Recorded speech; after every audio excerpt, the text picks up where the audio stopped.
जैसे कि आपने देखा, ये है आपकी पीडब्ल्यू की एनसीईआरटी वर्कबुक, मतलब कि एनसीईआरटी बेसिस पे क्वेश्चन है। और ये है आपकी एनसीईआरटी के शॉर्ट नोट्स। एंड इसके बाद है आपकी स्टैंडर्ड्स बुक्स। ये रही स्टैंडर्ड बुक, जैसे कि एनवायरनमेंट एंड इकोलॉजी की है। इसके अलावा इंटरनेशनल रिलेशन, मतलब कि जितने भी सब्जेक्ट्स है सारे की आप देख सकते हो, ठीक है। कम से कम आपकी 12 से 15 बुक्स आपके स्टैंडर्ड दिख रहे हैं, ठीक है।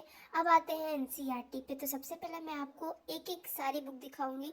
जैसे कि ये है इंडियन सोसाइटी की, जैसे कि आपको पता है 11th-12th में होता है इंडियन सोसाइटी करके। सो ये 11th और 12th का कॉम्बिनेशन दिया गया है और इसके अंदर आपके वर्ड्स भी हाईलाइट किए गए हैं, जैसे कि आप इसके अंदर देख सकते हैं। देन है आपका आता है आर्ट एंड कल्चर। ये बुक है आर्ट एंड कल्चर की। ये आपके 6 से लेके जितने भी 12 तक आपके एनसीईआरटी है, उसके अंदर जितने भी आर्ट एंड कल्चर के टॉपिक है सारे इसके अंदर आपको दिए गए हैं, ठीक है। सारी पेंटिंग्स भी दी गई है, मतलब पिक्चर्स के साथ दिया गया है। हाईलाइट वर्क भी किए गए हैं, ठीक है। आप चाहो तो इसके नोट्स बना सकते हो। मैंने इसके नोट्स बनाए हैं बिकॉज थोड़ी, मतलब देखिए, ये जो बुक है इतनी भी, मतलब जितनी भी मोटी हो इतनी भी ज़्यादा मोटी नहीं है, बट स्टिल देखा जाए तो हम हर एक लाइन बार बार नहीं पढ़ सकते ना, तो दैट्स वाई मैंने इसके भी नोट्स बना रखे हैं, ठीक है। तो ये है आपके आर्ट एंड कल्चर, देख सकते हैं इसके अंदर आपके Indus valley civilization, post Mauryan, हर एक टॉपिक को बहुत अच्छे से दिया गया है। नेक्स्ट ये है आपकी वर्ल्ड हिस्ट्री एंड पोस्ट की, ठीक है। लिटरली बताऊँ तो मैंने वर्ल्ड हिस्ट्री नहीं किया है बिकॉज मैंने सोचा कि वर्ल्ड हिस्ट्री करना, मतलब इतना एक दो क्वेश्चंस के लिए मैं पूरी वर्ल्ड हिस्ट्री पढूं, वैसे ही हिस्ट्री में बहुत सारा हो जाता है, पोस्ट, आपका एंशियंट, मिडिवल। देन ये है आपका इकोनॉमी, ठीक है। इकोनॉमिक के भी मैंने नोट्स नहीं बनाए हैं बिकॉज मैंने जो स्टैंडर्ड्स पढ़े हैं, ठीक है, वो मुझे सारे समझ में आ गए हैं, ठीक है। तो मुझे ऐसा लगा नहीं कि मुझे इसके नोट्स बनाने की ज़रूरत है, फिर इसको पढ़ने की ज़रूरत है, तो मैंने इसका नहीं पढ़ा है। एंड ये है आपकी मॉडर्न हिस्ट्री, ठीक है। ऑफकोर्स इसको मैंने पढ़ा है और इसकी हर, वैसे तो लेक्चर्स मैंने कंप्लीट किए हैं, तो उसके अंदर सारे पॉइंट मेंशन किए थे। मैंने जब पढ़ा तो मुझे पता चला कि every पॉइंट इज कवर। ये है पॉलिटी, ठीक है। इसमें भी आपके जितने भी 6 से लेकर 12 तक पॉलिटी है वो सारे दिए गए हैं। तो इसके लिए one all in one book है, मतलब कि जो भी आपका 6th 7th 8th 9th 10th जितने में भी पॉलिटी आती है सारी वो इसमें कवर किए गए हैं। ये है आपका फंडामेंटल ज्योग्राफी का, ठीक है। इसके अंदर भी आपको सेम वही चीज़ें जितनी भी एनसीईआरटी में मेंशन है, ये ह्यूमन ज्योग्राफी के बारे में, ठीक है, कि ह्यूमन पॉपुलेशन क्या था, कहाँ पे था ट्राइब, ये सब दिए गए हैं। एंड ये है आपका इंडियन ज्योग्राफी, मतलब अब इंडिया के बारे में पढ़ेंगे कि इंडिया के माउंटेन कौन से हैं, रिवर कौन सी है, ठीक है। मानसून जो इंडिया में आता है उसका क्या साइकिल है, ये सब दिए गए हैं। ये है आपका साइंस एंड टेक, मतलब कि आपका जो भी 9th-10th के साइंस एंड टेक है वो इसके अंदर मेंशन किए गए हैं, ठीक है। ये है आपकी एंशियंट एंड मिडिवल हिस्ट्री, दोनों मिक्स दी गई है। और याद रखना आपको जो हिस्ट्री है एंशियंट और मिडिवल, यूपीएससी के लिए वो सिर्फ प्रीलिम्स में पूछी जाती है, ठीक है। मॉडर्न सिर्फ पूछा जाता है मेंस में, ओके। देन ये है आपकी वर्कबुक, और वर्कबुक में ही मैं सारे सब्जेक्ट्स के दिखाऊंगी आपको, डोंट वरी अबाउट दैट। ये है आपका आर्ट एंड कल्चर और पोस्ट हिस्ट्री सब मिक्स दिए गए हैं। और इसके अंदर जैसे कि देख सकते हैं एकदम यूपीएससी टाइप क्वेश्चंस दिए जाते हैं, ऑप्शंस के साथ विद सॉल्यूशन भी दिया जाता है, पीछे एक्सप्लेन किया जाता है कि क्या आंसर होगा, क्यों होगा, ठीक है।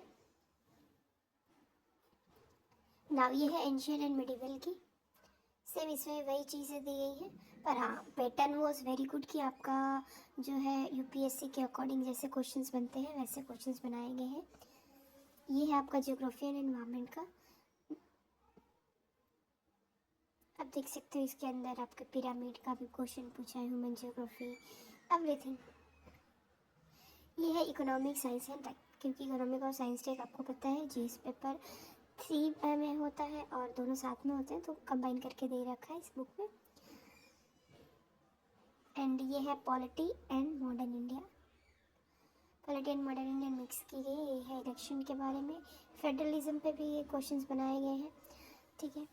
तो एक टाइम तो ये क्वेश्चन सॉल्व करने ही चाहिए जिससे आपकी एनसीईआरटी क्लियर हो जाए, ठीक है। अब चलते हैं, हम आते हैं आपकी स्टैंडर्ड बुक्स पे। सबसे पहले आपने देखा ये है फिजिकल ज्योग्राफी।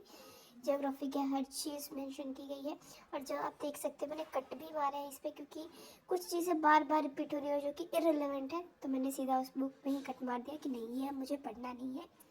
बट लिटरली बताऊँ तो इसका मैंने नोट्स बनाए, क्योंकि मोटी बुक है और इसको हम बार बार तो पढ़ नहीं सकते। एंड इसमें मैंने ये भी मेंशन किया कि कौन सा प्रीलिम्स के लिए इम्पोर्टेंट है और कौन सा मेंस के इम्पोर्टेंस है। देन ये है इंटरनेशनल रिलेशन, मतलब आईआर जो आप पढ़ते हो। आपको आईआर हिस्ट्री पढ़नी हो, मतलब जैसे थोड़ा बहुत बैकग्राउंड जानना हो तो आप इसको कर सकते हो। बाकी जो आपके नोट्स होते हैं जो करंट बेस होते हैं, मेरे हिसाब से वो करना ही चाहिए। तो मैंने करंट बेस जो है नोट्स बनाई है, क्योंकि सर भी जब हमें पढ़ा रहे थे तो उन्होंने भी ये चीज़ बोली थी।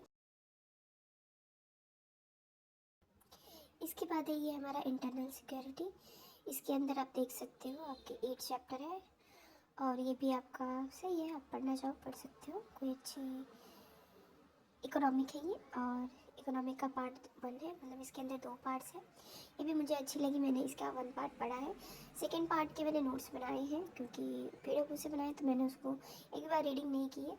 बाकी फर्स्ट पार्ट का तो मैंने बनाया है, क्योंकि ये प्रीलिम्स के लिए बहुत ज़्यादा इंपॉर्टेंट है। इसमें एक की पॉइंट भी जो है हम मिस नहीं कर सकते, और जो सेकेंड पार्ट है वो मीन्स पॉइंट ऑफ व्यू से ज़्यादा इंपॉर्टेंट है। फिर ये है आपकी इंडियन ज्योग्राफी, इंडिया के बारे में सब कुछ है। इसको तो मैंने 3 बार रीडिंग लगाई है, मतलब कि इंडियन ज्योग्राफी के मैंने नोट्स नहीं बनाए, ये बुक ही मैंने पढ़ी, क्योंकि थोड़ा सा ये बुक की जो कंटेंट है वो भी छोटे हैं, और इसके अंदर मैंने जो है आप देख सकते हो स्टिकी नोट्स भी लगा रखे हैं, और पॉइंट टू पॉइंट है, तो ये मुझे इसके नोट्स नहीं बनाए, मैंने इसको ऐसे बुक पढ़ा।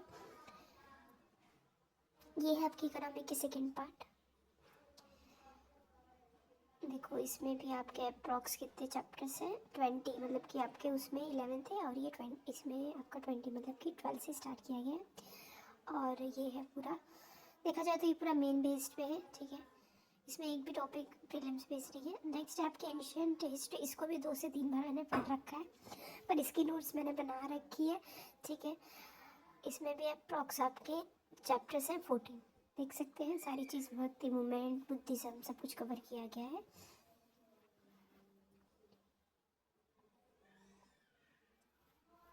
नेक्स्ट है ये आपकी मॉडर्न हिस्ट्री, इसकी आप देख सकते हो कितनी मोटी है, ठीक है। इसको भी मैंने पढ़ा है, कुछ पॉइंट्स पढ़े हैं, ऐसा नहीं कि पूरी बुक पढ़ी है। अच्छी है, बहुत अच्छी है, एग्जैक्टली मैं बताऊँ तो बेस्ट है, ठीक है। मुझे बहुत अच्छी लगी मॉडर्न हिस्ट्री।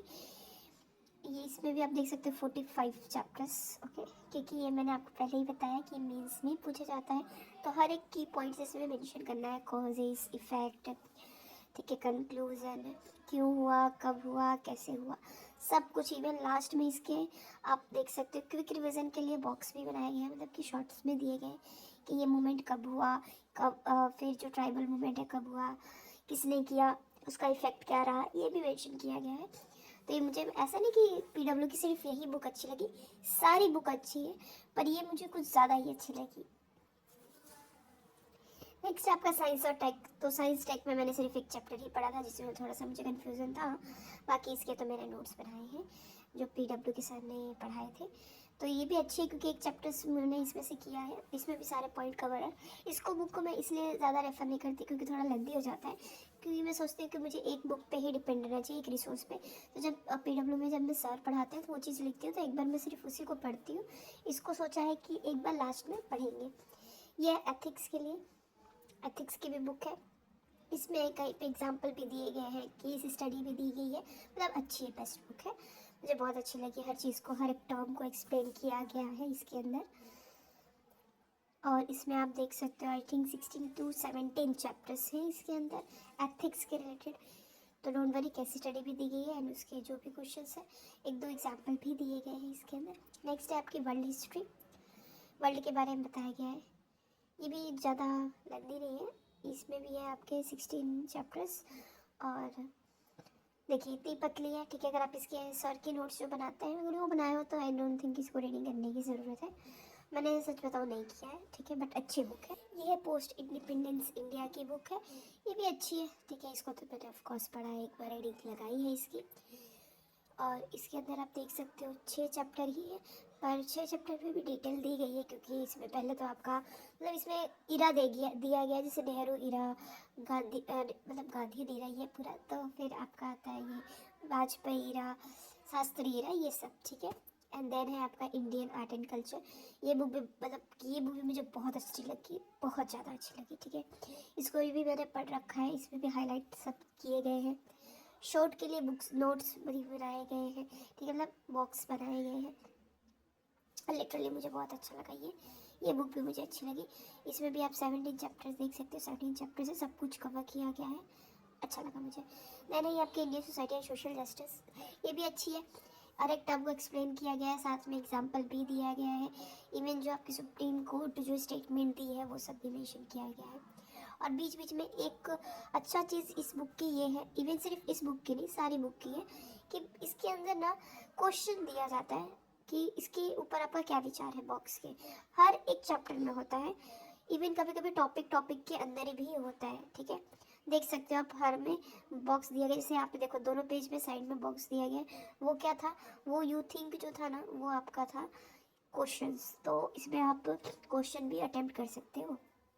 फिर आती है आपकी ये मिडिवल इंडिया, इसमें भी आपके 9 चैप्टर्स है।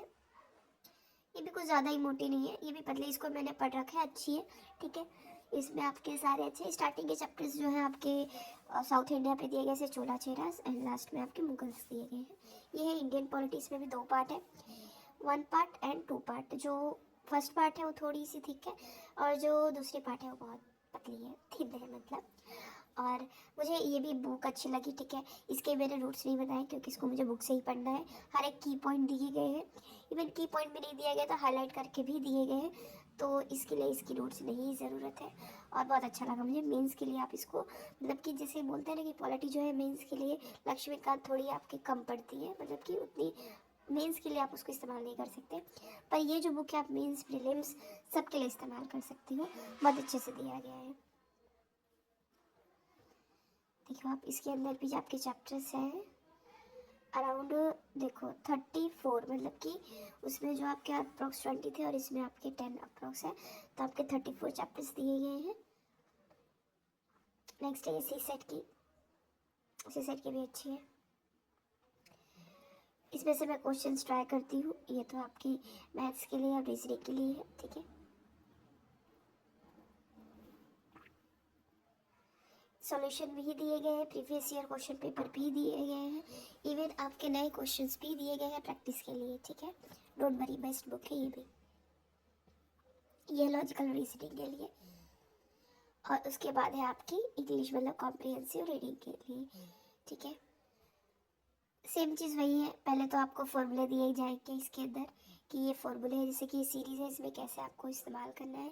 फिर उसके बाद क्वेश्चंस भी दिए गए हैं, जो एग्ज़ाम में पूछे गए हैं वो भी दिए गए हैं क्वेश्चंस, एंड जो एक्स्ट्रा प्रैक्टिस करने के लिए भी दिए गए हैं, और साथ में सोल्यूशन भी दिया गया है, ठीक है। ऐसे ही सी सेट का आपका कॉम्प्रिहेंसिव रीडिंग में है और वर्बल रीजनिंग में है कि ये जो है आपको पैराग्राफ पहले तो बताएं कि इसमें क्या इस्तेमाल करना है, ट्रिक क्या लगानी है, क्या देखना है, क्रक्स क्या होता है, मैसेज क्या होता है, ठीक है। ये सारी चीज़ बताई गई है। फिर उसके बाद आपको क्वेश्चन दिए गए हैं on the basis of crux message क्या पूछा है, ठीक है, जिससे आप जो है क्लियर रहे कि कैसे क्वेश्चंस को अटेम्प्ट करना है अगर क्रक्स वाले हैं तो, और मैसेज वाले हैं तो, ठीक है। ये है डिजास्टर मैनेजमेंट की, ये भी बुक बहुत अच्छी लगी मुझे, इसके भी मैंने नोट्स बनाए हैं, इसी बुक में से बनाए हैं मैंने, बहुत अच्छी है। इसमें सारे ऑर्गेनाइजेशन भी दिए गए हैं, डिजास्टर दिया गया है, उसका वे फॉरवर्ड भी दिया गया है, गवर्नमेंट ने क्या स्टेप्स लिए हैं ये भी दिया गया है। For more such videos don't forget to like share subscribe my channel. Tata bye bye.